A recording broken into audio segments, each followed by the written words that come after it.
Hi, my name is Emil. I work at Akit. I do the technical stuff over there. I've been working on this for about 7 years to get to the point where we are now. One of the things I did is to get a bonded connection that would actually work in an oil field environment. And today I'll try to explain what it takes to bond two pieces of composite pipe together. I prepared a little sketch.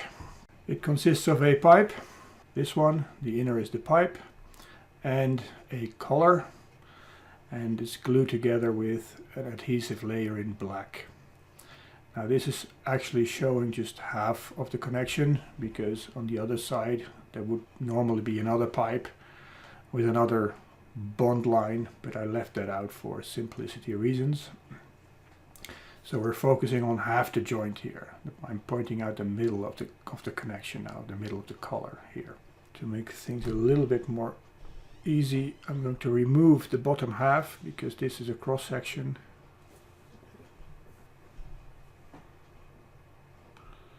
So I'm also going to remove the center line, but we all know we're looking at a cross section or half a cross section of a bonded joint.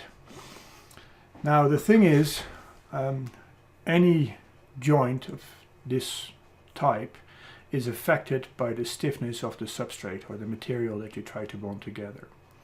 And composite materials are relatively flexible.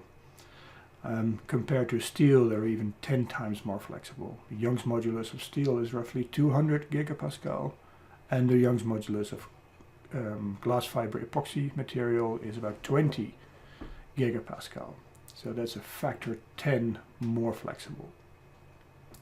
And what that does is it creates stress peaks over any bonded joint.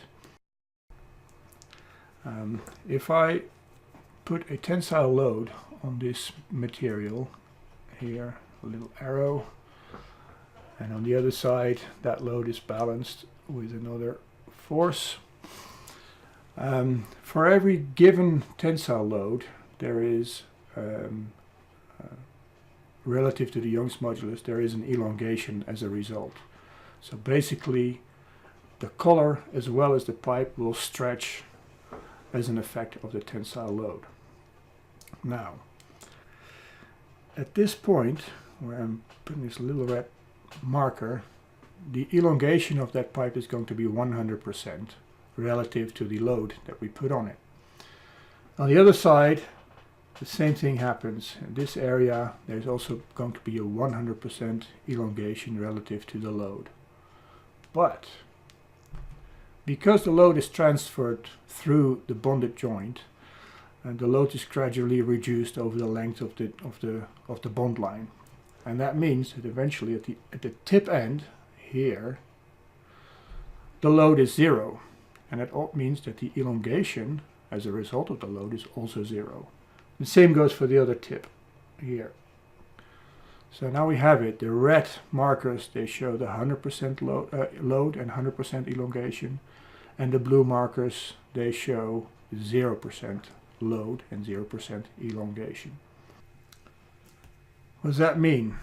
That actually means that this point with the 100% load will actually want to move away in this direction from the joint. And on the other side as well, this point will actually literally want to move away into that direction. But it cannot, because it's being held by the glue. As a result, you will get stress peaks at the beginning and at the end of a joint. So if I were to make a little plot of the shear stress that we will see over this joint, on the vertical I'll have the shear stress, and on the horizontal axis is the length of the joint. So here we have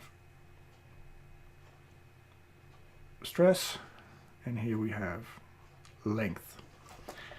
Now in our situation, the stress distribution graph over the length of the joint will look something like this. As you can see, there are very large peaks at the beginning and at the end. You wouldn't be surprised if the peak here was something like 80 megapascals.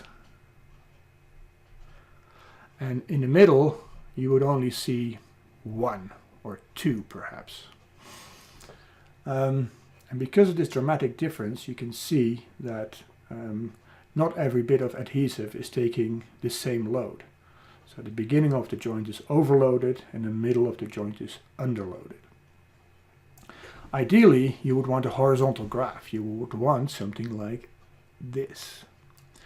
Now that can be achieved by making the substrates, so the pipe and the color material, infinitely stiff, or it can be achieved by tuning the stiffnesses to the materials you have at hand. So in order to distribute the load evenly over the length of the joint and to make it most of the adhesive material a similar load, we are designing joints where we tune the stiffnesses and the geometry of all the materials so they match up. If we don't do that, we will always see a progressive failure of the joint, because 80 megapascals is way beyond what any glue, what any commercially available glue would do. So if it's loaded up, it would fail at the peak. And what happens then is that the peak will not reduce if it fails, but it will just move. So if, for instance, on the right side of the joint there would be an initial failure, the graph will change to something like this. But the peak, the height of the peak will be just the same. And again, the glue will fail because of it. And this is what we call a progressive failure along the bond line. When it fails, when we test these pipes and when we test these joints, you don't see it as a progressive failure, because the failure happens in a fraction of a second. But if you slow it down and have a high-speed camera on it, you would be able to see that the fracture moves from one end to the other, and thereby destroying the entire joint. Now, infinitely stiff materials do not exist, but if you were to try this in a steel pipe and a steel collar, the problem would be a lot less, because like I said earlier, 10 times more stiffness means that the peaks are greatly reduced. And for the same token, we could also incorporate, for instance, carbon fiber into our composite material. That would increase the stiffness dramatically and would also reduce this problem of peak stress. Now, this is nothing new. If you want to read back up on it, you can investigate a guy named Volkerson, who has explained this in detail already in the 1950s or somewhere around there. So we're just solving an old problem that is a little bit magnified by the fact that we are using composites. Now, for many applications, we don't want to use carbon fiber because it will ruin the see-through logging properties. So we have to stick with glass fiber and its inherent flexibility. Now I'm going to erase a little bit of this. Okay, like I said earlier, what we do is we change the geometry and we change the stiffness of the materials to match up and to get a more evenly distributed load over the length of the joint. Simply put, what we do is we vary the thickness of the bond line. So in the beginning of the joint, our bond line is relatively thick, and I'm exaggerating this to no end, but it just shows you what we do. Right, so to the solution. I'm going to switch back to the other screen. This is roughly the shape of the glue, and it's highly exaggerated, but it will show you that there is a thick volume of glue at the end of the bond line. There is a thinner bond line in the middle, and again at the other end there is a lot of volume, a thick bond line again. And what this does, this allows the part that wants to elongate as a result of the load and as the stress that you put on it, because we said here we have this 100% and this bit wants to move to the right. Now, if this bond line were just as thin here as it was in the middle, it would not be able to move more than it would be in the middle. But by making it thicker, we allow this volume of adhesive to stretch a little bit along with the pipe. And that mitigates the stress peak at the end of the joint. Same thing goes on the other side. This point was 100% loaded, the red marker, remember? And this point actually wants to move to the left because of the elongation in the substrate, in the pipe material in this case.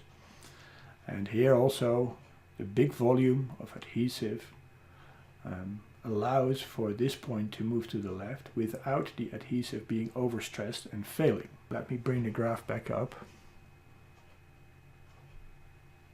Remember, here we had the length of the joint, and here we have the stress over the joint. And what we used to have when we had a straight bond line with no stiffness tuning whatsoever was this graph with these really high peaks beginning and the end. Now, by making this tuning, and that doesn't just mean the geometry of the thing, but it also means the stiffness of the adhesive and the change in stiffness due to temperature, the stiffness of the substrate, and the stiffness of the substrate is again a result of the fiber layup. So we also design the layup to match the properties of the joint. So for instance, if we put more fibers in the longitudinal direction or more fibers in the circumferential direction, we can again tune the stiffnesses in various directions.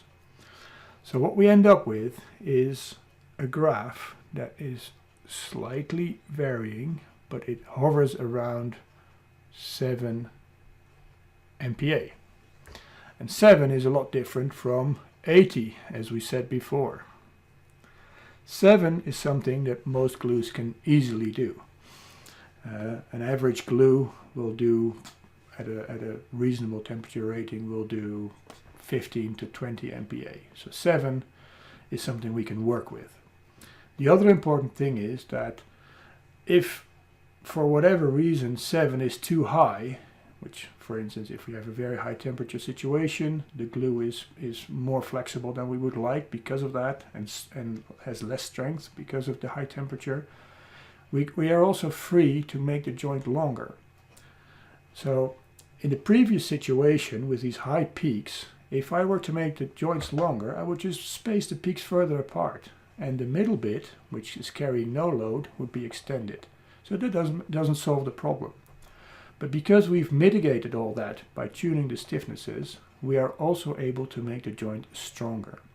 Because now, when we make the joint longer, we actually have something that works, because the whole joint works around 7 megapascals shear stress. And also when we make it longer, it will still work around 7 megapascals. And there we have given ourselves a system that we can use to play with and to tune our joints according to the requirement of the well design that's around that issue. So there you have it. The mitigation of shear stress and shear lag. This is the process. This is the official name, shear lag, if you want to look it up, that we have worked around. Thank you very much.